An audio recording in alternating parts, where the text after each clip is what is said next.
From this video, we're going to take the final step, which is confidence interval. So confidence interval is about guessing the range of where the population distribution's mean will locate. So from the beginning again, we have population distribution, and it has mu, which is the mean of the population distribution, and sigma as standard deviation. But we can't investigate the whole population, so we take samples, right? So we take samples, and we get x bar and standard deviation of sample. In this case, our goal is to guess the distribution of the population distribution. So like we can't get all of the data points and actually draw the distribution, right?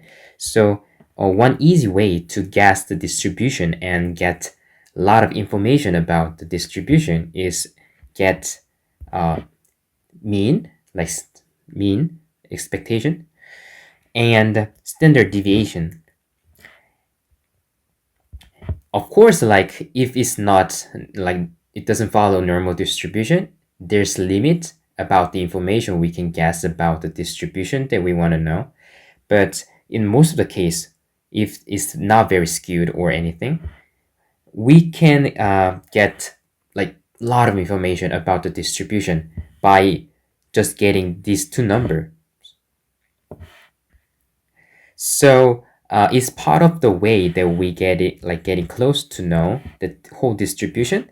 So we want to know what number is the mean of the distribution is. But it's, sample, we take samples and it's only part of the population. Sometimes it represents the whole population distribution, but most of the times, like there's always the variation with samples that we take. So, So we need to admit that there would be a variation and it doesn't perfectly represent the population distribution.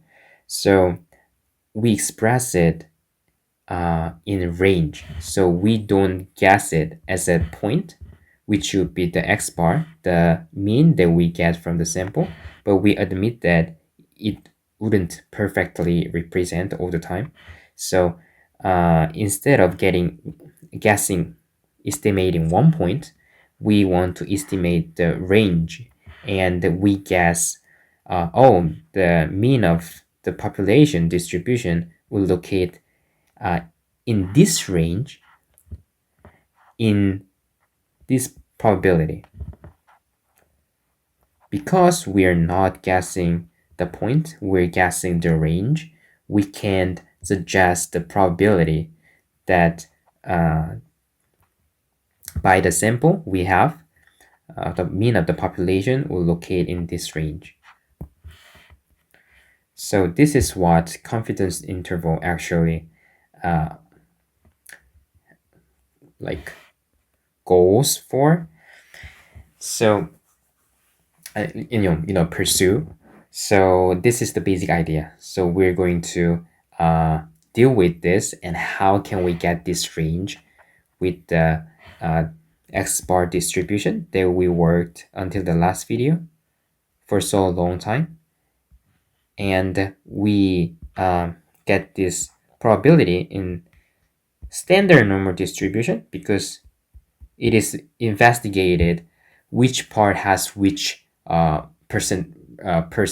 probability is all studied. So we want to borrow this idea and take it back to this distribution. You'll know what it means from the next video. Okay, see you in the next video.